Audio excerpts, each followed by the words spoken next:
bazira kwikomeretsa ibitsina byabo bagira ngo bajye gusabiriza mu masoko agiye atandukanye yo muri iki gihugu cyacu cy'u Rwanda. Ababatumaga aribo ba boss babo bamaze kumenyekana, tekiniki bakoreshaga n'ubwoko bw'imiti basigaga ku bitsina byabo kugira ngo bibashe kunyenya maze buri wese abagirire impuhwe, iyo nayo yamenyekanye. Aho bakodeshaga megafone bakoreshaga mu masoko agiye atandukanye naho hamenyekanye, ndetse n'uburyo bwose babikoragamo bwamaze kumenyekana.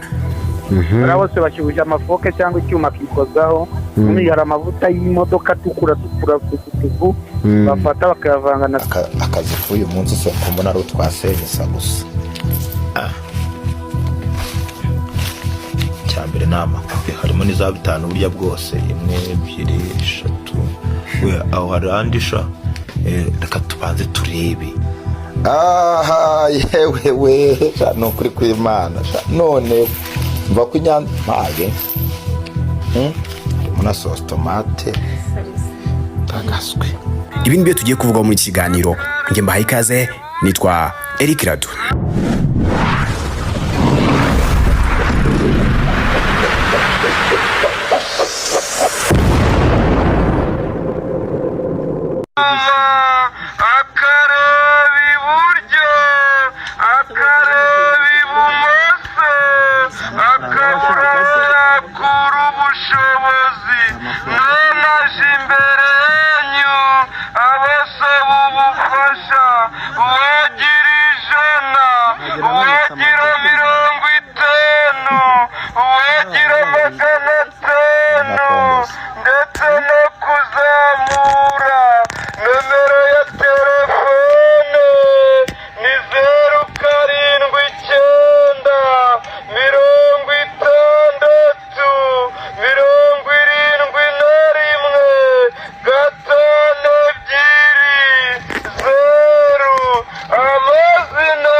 Ku itariki 17 z'ukwezi kwa 8 2026 mu karere ka Huye mu murenge wa Tumba mu kagari ka Matyazo mu mudugudu wa Rurenda hakozwe operasiyo idasanzwe yo gufata abantu bagera kuri 4 bari gusabiriza mu masoko atandukanye yo muri aka gace. Babagera kuri 4 bafashwe bari gusaba amafaranga yo kuvuza ibisebe bikomeye bari bafite kuri testicles zabo cyangwa se ku bugabo bwabo, kandi barabyiseho ku bushake.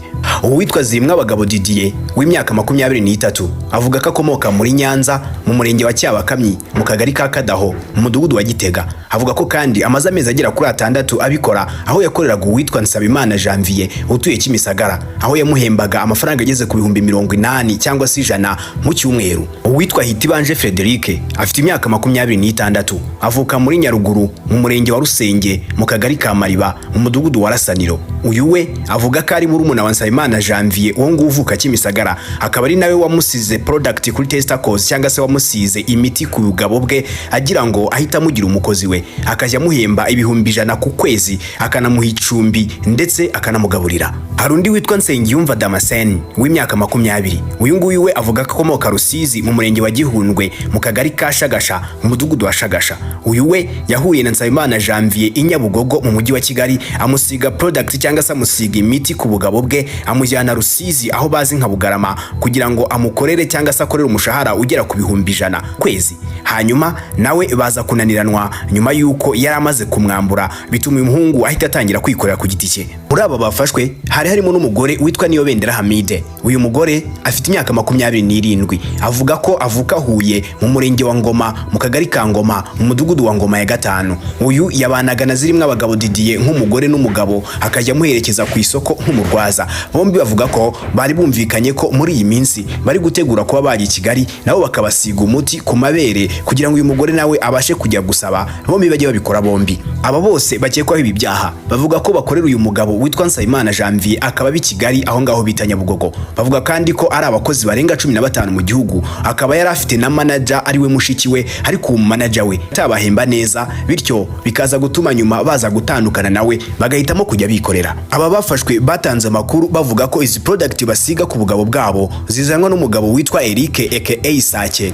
akaba ari umugabo umwe wibera muri Nyabugogo ahitwa ku isi ya 9, akaba izi product kandi azifatanije n'uwitwa Mugogwe uba muri Rusizi. Bavuga ko kandi megafone bakoresha aba bose bazikodesha ku mugabo witwa Evode, akaba ari nawe wakira amafaranga rwose baba bamwishyuye. Uyu Evode wakodesha muri Roge mu kabari kitwa Amahumbezi ka Primus kari mu Gasyata.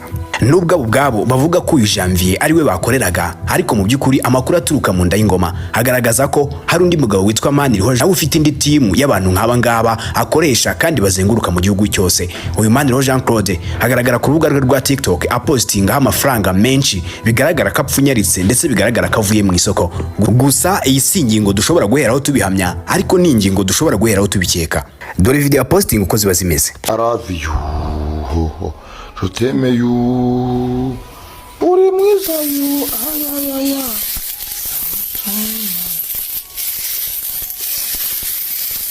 abantu banewe mufite gahunda we bambere